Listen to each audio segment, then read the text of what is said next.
Breakfast, breakfast, everybody breakfast. Squeezy Marge, Squeezy Marge.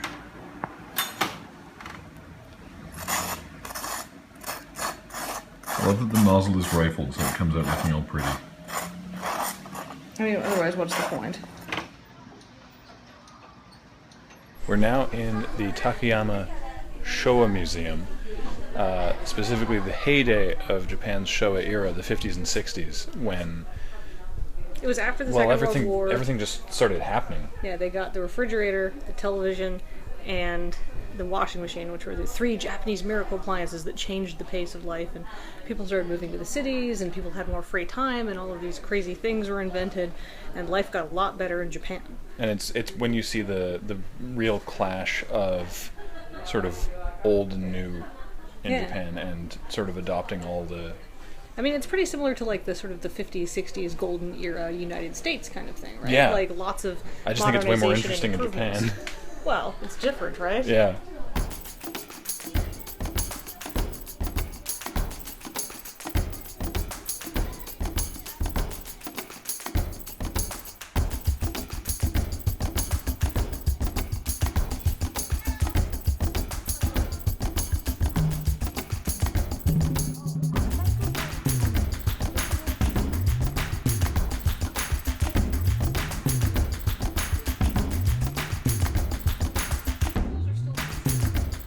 This is an appliance shop featuring rice cookers, toasters, hey, there's me, radios, desk lamps that I covet deeply, and of course washing machines, one of the three miracle appliances of the day. Also these sweet ceiling lamps. Look at this one. Look at this lamp. So cool. And that guy, that weird Toshiba mascot with the Tengu nose. Why not?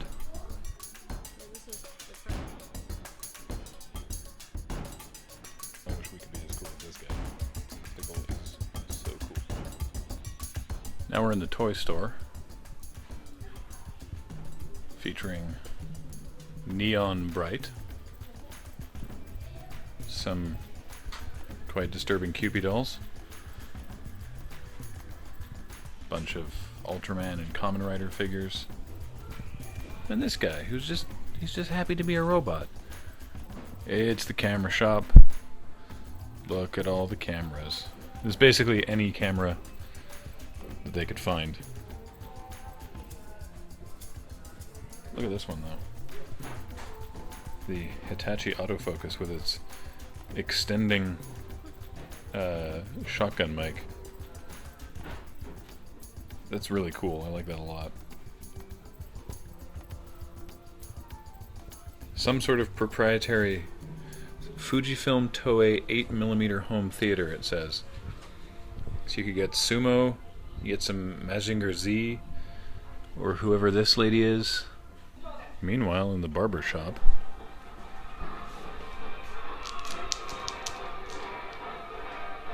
take away the hairdryer and this could be a captain's chair. Look at the coloring on that thing.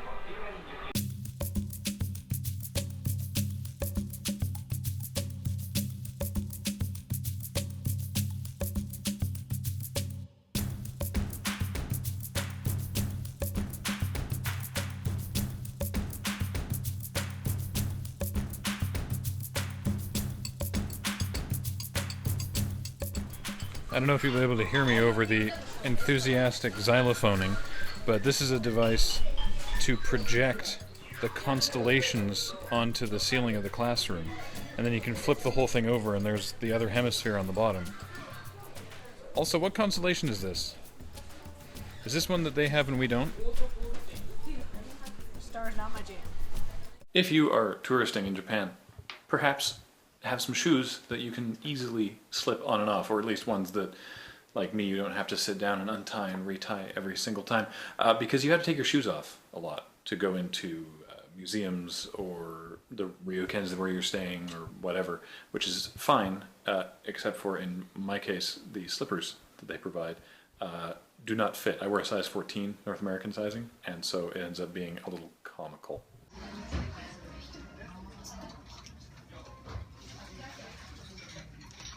It is time for the local thing. This is Ibisu Soba Shop.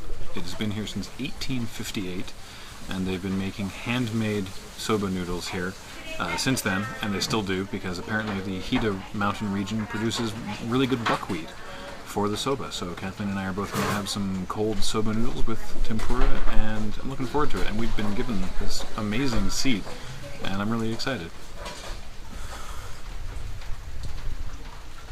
Check it out, they gave us little cranes.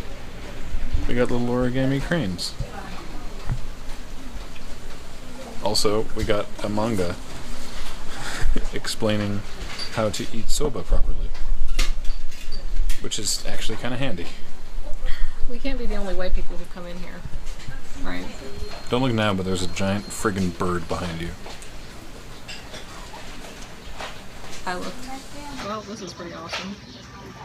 Got the soba dipping soup sauce under there. Tempura for bonus times. Tempura sauce, I'm excited.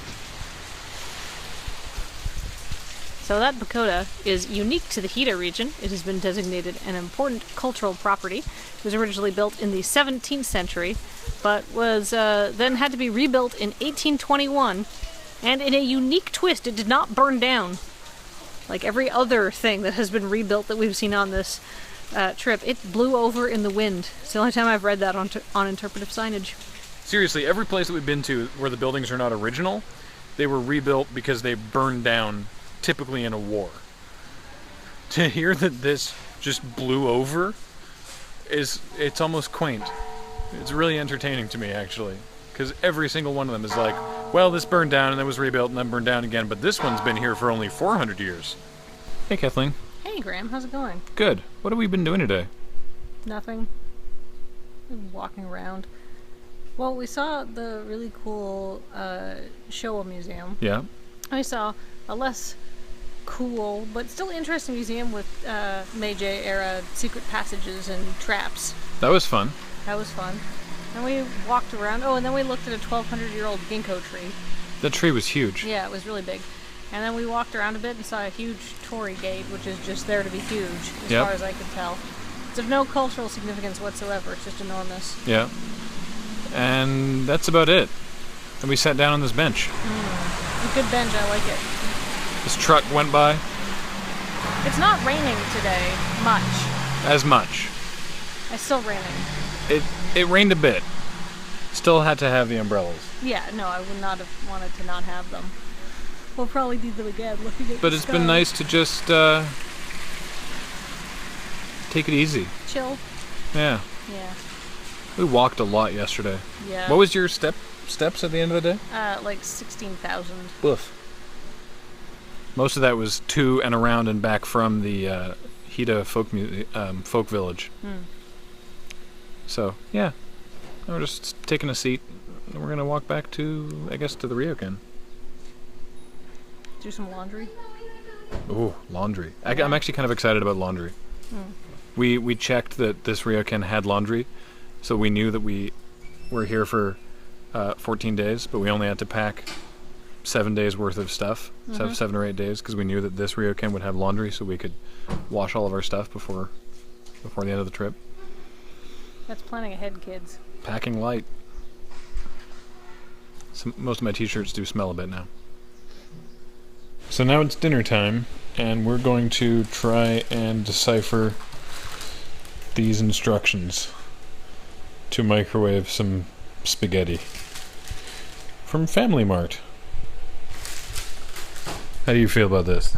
Look, we had gourmet soba for lunch, then we had beef buns and a whole bunch of other things, and I'm like kind of tired, and this is easy, and we have this kitchen.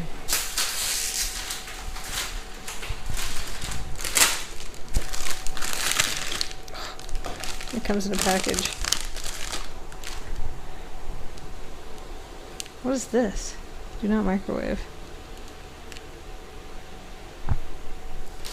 It's on the back in a tiny... You put it in a cup? You heat it up and pour it over? Oh, I have no idea what that is. I don't think I want to use it. Step 4 is to put that on the thing. I don't think I will. It's weird. I'm going to try and use the translator app. After running all of this through the Translate app on my phone, it turns out this little pouch that Kathleen was concerned with is actually truffle oil that we are now thawing in a cup of hot water. So, yeah, this comes with truffle oil. Thanks, Family Mart. I went back to the Takayama liquor store today and got another one of the local beers. This one, same brewery, is their Weizen. Because really, a wheat beer is what you want in the summer. This is really good. I don't think I'll be able to find this anywhere in Canada, but boy, these guys make good beer. Worth mentioning that this was 248 yen. So this is basically $2.50. At least I think that's worth mentioning. That was really good. I mean, it's not make it home good. No, it's not as good as something you make at home, but it was really good. It was $2.50 from a convenience store. It surpassed my expectations.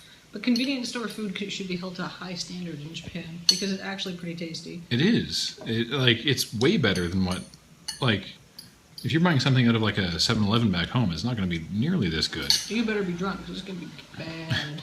And people are telling us Japan was expensive. I'm realizing now that it's where we live that's expensive. Oh yeah, Canada's very expensive. Like, food is expensive in Canada. Yeah. And the thing is, the prices, food prices are comparatively they're very, very similar between Canada and the US, but in the US you get much bigger portions. So on a pure volume value scale. For restaurants, but if you go to a Trader Joe's or something, food's really cheap there. Food's expensive in Canada. I just had an idea.